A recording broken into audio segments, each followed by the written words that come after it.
আসসালামু আলাইকুম, welcome back to my channel. যেখান থেকে দেখছেন আশা করি সবাই অনেক অনেক ভালো আছেন। সবাইকে অগ্রিম ঈদ মোবারক, ঈদের শুভেচ্ছা। ঈদ চলে এসেছে, নানান ধরনের আয়োজন আমরা চলছে আর কি, নানান ধরনের কেনাকাটা, কাপড় চোপড় থেকে কী ধরনের রান্না করব। তো আজকে আমি নিয়ে আসলাম একটা ঈদ স্পেশাল চিকেন বিরিয়ানি, একটু ভিন্নভাবে করা, নতুনভাবে, নতুন ওয়ে, ইউনিক ওয়ে করা। আশা করি আপনাদের ভালো লাগবে। Let's make it. এর জন্য আমি এখানে নিয়ে নিয়েছি চিকেন লেগ অ্যান্ড থাই। এটাকে খুব ভালো করে আমি ক্লিন করে ধুয়ে নিয়েছি।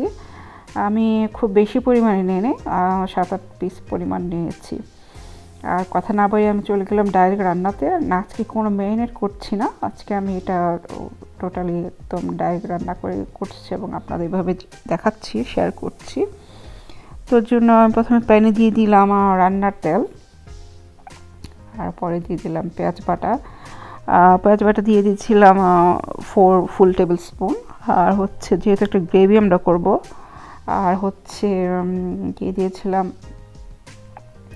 গরম মশলা, এলাচ, তেজপাতা, দারচিনি, পরিমাণ মতো লবণ। আর আমি একটু জয়ত্রী ইউজ করি। এটা খুবই অল্প পরিমাণে দিতে হয় ভিউয়ার্স, কারণ বেশি পরিমাণ দিলে কিন্তু তিতা হয়ে যায়, আর অল্প পরিমাণে দিলে হয় এটা আসলে একটা অন্য ধরনের ফ্লেভার। আর সাথে দিয়ে দিয়েছিলাম 1/2 টিস্পুনের মতো মরিচ গুঁড়ো, আর দিয়ে দিয়েছিলাম গরম মশলা গুঁড়ো, জিরে গুঁড়ো, ধনে গুঁড়ো সবই আমি 1/2 টিস্পুনের মতো নিয়েছি, কারণ আমার চিকেনের পরিমাণ কম, সেজন্য। তো একে একে সব মশলাগুলো দিয়ে দিলাম। আর এখন দিয়ে দিলাম কাবাব মশলা। আজকের রেসিপিটা আমি আসলে কাবাব মশলা দিয়ে করছি চিকেন বিরিয়ানিটা। ইটস নট চিকেন বিরিয়ানি মশলা, এটা রেডিমেড যে চিকেন বিরিয়ানি মশলা পাওয়া যায় সেটা দিয়ে করছি না, আমি কাবাব মশলা দিয়ে করছি। তো সেজন্য এটাকে বললাম যে নতুনভাবে, নতুন স্টাইলে, ইউনিক একটা ওয়ে,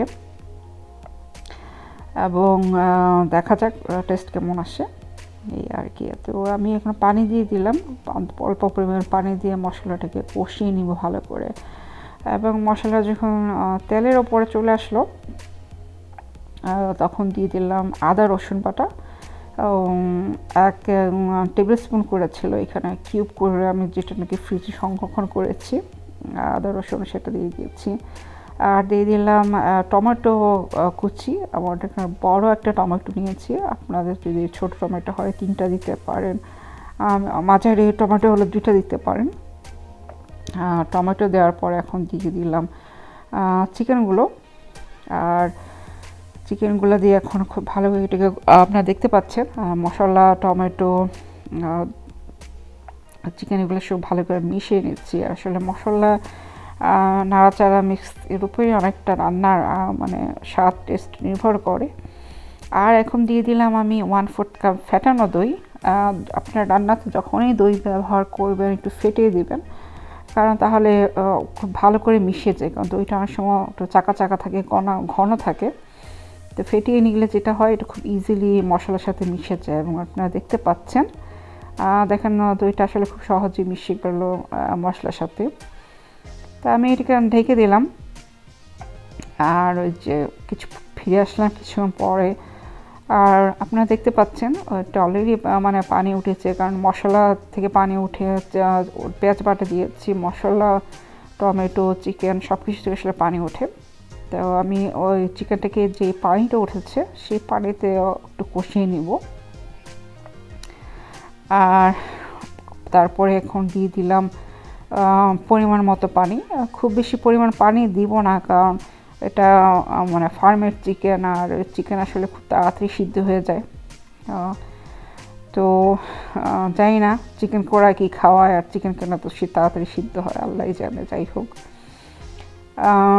তো এই যে আমি এর ফাঁকে আমি পোলার চাল নিয়ে নিয়েছি, একটা কালিজিরা চাল নিয়ে নিয়েছি আমি। আর আমি নিয়েছিলাম 1/2 কেজি পরিমাণ, কারণ যেহেতু আমি আগেই বলেছি চিকেনের পরিমাণ কম। তো আমি চালটাকে পানি ঝরিয়ে আমি রেখে দিলাম যে ভালো করে ধুয়ে। আর হচ্ছে এখন আপনারা দেখতে পাচ্ছেন চিকেনটা অলমোস্ট ডান হয়ে এসেছে। আমি এখন জাস্ট ঝোলটাকে আরেকটুকে কষিয়ে টেনে নিব আর কি, যেটা বলে। তেলের উপর যখন হবে মাখা মাখা কষানো, আপনারা দেখতে পাচ্ছেন এই তেলের উপর উঠে আসলো। এখন আমি এটাকে চুল অফ করে দিব। আর এর মাঝে বলতে চাই, যারা আমার চ্যানেল দেখছেন সময় করে, সময় নিয়ে, সবাইকে অসংখ্য অসংখ্য ধন্যবাদ, সাপোর্ট করার জন্য ধন্যবাদ। সবাইকে অনেক দোয়া দেওয়া, মন থেকে দেওয়া। আর যারা সাবস্ক্রাইব না করেও দেখছেন তাদেরকেও ধন্যবাদ, আর সাবস্ক্রাইব করার রিকোয়েস্ট রইল। এখন আমি চলে গেলাম নেক্সট স্টেপ, সেটা হচ্ছে পোলার চাল আমি দিয়ে দিলাম। আপনারা দেখতে পাচ্ছেন আমি তেল দিয়ে দিয়েছিলাম আর ঘি নিয়েছিলাম। পোলার চালটাকে এখন আমি খুব ভালো করে মানে ভেজে নিচ্ছি আর কি। আর আমি এখানে আসলে এক্সট্রা কোনোই মশলা ইউজ করছি না, কারণ চিকেনে পর্যাপ্ত পরিমাণে মশলা আমি ওইভাবে দিয়েছি। তো চালটা যখন খুব ভালো করে ভাজা ভাজা হয়ে গেল, লো টু মিডিয়ামে ছিল, আর কাছে থেকে আসলে করতে হয়, আপনারা সবাই জানেন। তো ভিউয়ার্স, আশা করি আপনারা দেখতে পাচ্ছেন আমি এখন চিকেনটা দিয়ে দিয়েছিলাম, আর দিয়ে এখন চালের সাথে চিকেন মশলা এটা খুব ভালো করে মিক্স করে নিচ্ছি। তো আমি মেক শিওর করছি যেন মশলাটা খুব ভালো করে মিশিয়ে যায় আর কি। আর আপনি দেখতে পাচ্ছেন আশা করি, এটা আমি খুব ভালো করে মিক্স করে নিচ্ছি। জালটা অবশ্যই এক এক চুলার জাল এক এক রকম, তবে এই সময় জালটা আসলে আমার লো টু মিডিয়ামে ছিল, কারণ আমরা তো এখন রান্না করছি না, স্টিল এটাকে ভাজা ভাজা করছি। তো আমি একটু দেখিয়ে দিলাম যে পারফেক্টলি এটা দেখেন চালের সাথে ঝোলের মশলাটা মিশে গিয়েছে। আর এখন আমি পানি দিয়ে দিলাম। আর আমরা সবাই জানি যতটুকু চাল নিতে হয় এর ডাবল পানি দিতে হয়, তো সেই ডাবল পরিমাণ পানি দিয়ে আমি এখন এটাকে রান্না করে নিব।